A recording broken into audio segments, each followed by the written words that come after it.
pakai sepeda, saya pakai Walkman, yang saya ingat dia siang malam saya ingat. Lalu saya pun berpikir memberi yang terbaik kepadanya. Saya harus menjadi seorang pengacara dan kemudian saya bisa menikahi dia dan saya bisa membahagiakan dia. Itulah yang ada di benak saya sebagai manusia, saudara-saudara.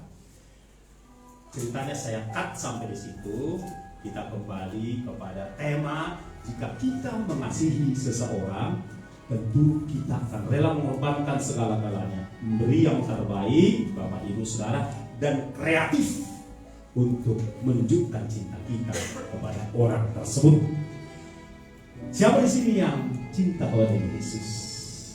Berat, agak lambat, agak mikir, nggak spontan. Siapa di sini yang cinta kepada Yesus?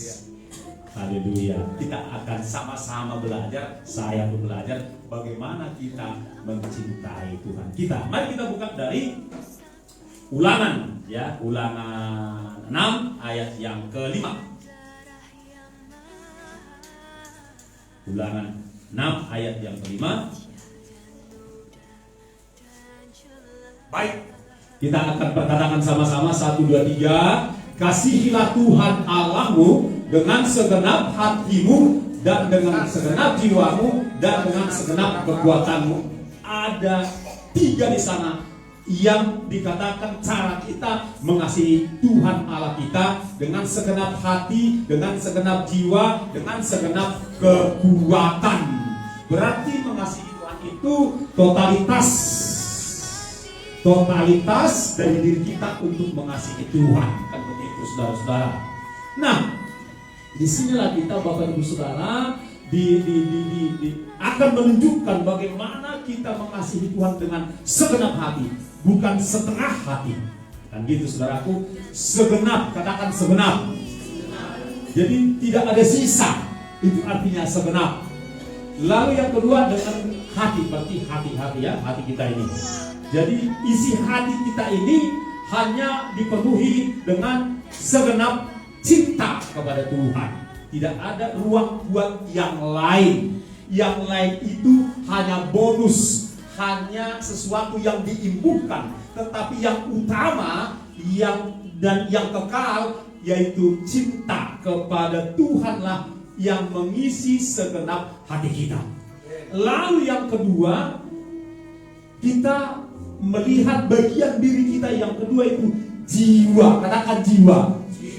Jiwaku, katakan jiwaku. Jiwa kita itu terdiri dari pikiran, perasaan, dan kemauan. Nah, itulah jiwa, saudara-saudara.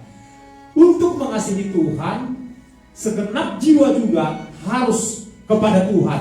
Segenap pikiran, artinya apapun yang kita pikirkan itu senantiasa tentang Dia, ya. Apapun yang kita rasakan segenap tentang Dia, kepada Dia. Lalu yang ketiga, apapun keinginan, kemauan, kehendak kita itu untuk mengikuti kehendak Tuhan. Yang mengerti kata-kata itu yang dimaksudkan dengan segenap jiwa. Lalu masuk ke bagian yang ketiga, yaitu segenap kekuatan. Katakan segenap kekuatan. Kekuatan berbicara tentang semangat. Kekuatan berbicara tentang tenaga kita sehari-hari. Kekuatan berbicara tentang potensi apapun yang ada dalam hidup kita. Kekuatan juga berbicara tentang harta benda yang kita miliki. Itulah kekuatan kita. Kita juga harus persembahkan kepada Tuhan. Katakan amin.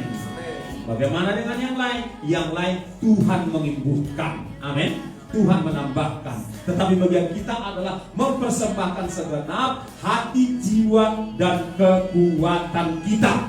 Supaya saudara tidak bingung, kita buka dulu dari Matius 6 ayat 33. Dan begitu saudaraku, supaya kita mendudukkan segala sesuatunya itu pas, cocok di tempatnya, saudara-saudara. Di sana dikatakan, Bapak Ibu Saudara, bahwa carilah dahulu kerajaan Allah.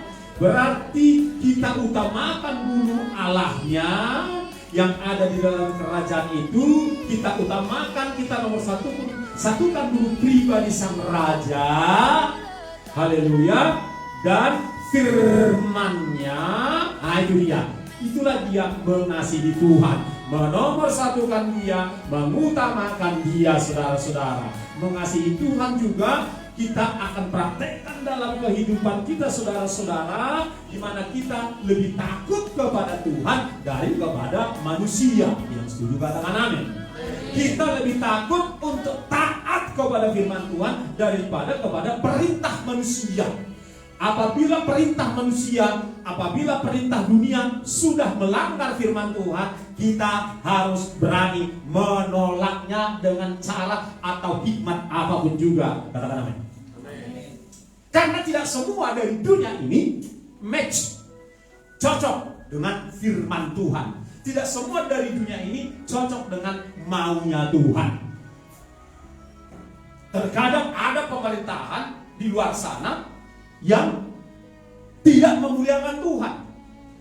Contoh hari-hari ini, saya tidak tahu jumlah persisnya berapa negara, tapi sepertinya sudah lebih daripada 30 negara di dunia ini sudah mensahkan undang-undang LGBT. Contohnya lesbian, gay, gay, LGBT, bisex, hidup dalam dua itu. Lalu yang keempat transgender, ditambah lagi satu lagi Q. Q itu tulisannya QUEER, artinya segala varian daripada gender yang diciptakan manusia itu boleh, dan itu sudah disahkan. Bila mana itu disahkan di negara kita, kita harus berani menolaknya. Kan begitu, ini contoh. Karena kita lebih takut kepada Allah yang benar, Allah yang kudus itu, di mana Dia hanya menciptakan dua gender dan seterusnya. Ada negara di luar sana, dia melarang Injil. Nah, yang seperti itu apabila ada dalam kehidupan kita, di tengah-tengah masyarakat kita ada pelarangan terhadap ini, kita harus berani maju terdepan untuk melawannya. Apapun dan berapapun harga yang dibayar. Itu salah satu, nah saya bilang tadi, kita harus kreatif. Artinya mengasihi Tuhan itu ada berbagai cara, saudara-saudara, yang dikasihi Tuhan, termasuk itu. Sebutlah misalnya yang lain, contoh adat istiadat tradisi nenek moyang yang tidak cocok. Tentu tidak semuanya tidak cocok, ada yang tidak jadi masalah. Tetapi apabila saudara-saudara adat istiadat tradisi nenek moyang memang tidak cocok dengan firman Tuhan, tidak ada keraguan bagi kita untuk meninggalkannya. Bagi orang yang masih mau melakukannya, monggo, itu pilihannya. Tetapi saya yang mengaku mengasihi Tuhan dengan segenap jiwa, tubuh, roh, akal budiku, aku harus menolaknya, karena aku harus lebih takut kepada Tuhan dari kepada sebuah masyarakat atau sebuah budaya dan seterusnya, saudara-saudara. Yang setuju katakan amin. Itulah sebagian dari cara, ini belum semua, saudaraku, untuk kita mengasihi Tuhan. Mari kita buka untuk meneguhkan ini dari Markus 12 ayat 33. Oke, jadi mengenai ini udah jelas ya, bahwa cari dahulu kerajaan Allah dan kebenarannya, maka semuanya itu akan ditambahkan. Ketika kita lebih takut kepada Tuhan, lebih taat kepada firman Tuhan, maka jangan ragu, percayalah ada berkat-berkat yang Tuhan sediakan bagi kita untuk supaya kita tidak kekurangan apapun di dalam kehidupan kita. Aminkah? Amin. Jangan takut, Tuhan yang mengendalikan segala sesuatu. Allah kita itulah yang berdaulat atas segala sesuatu. Apapun, katakan apapun. Apapun di luar kekristenan termasuk, Dia tetap yang berdaulat.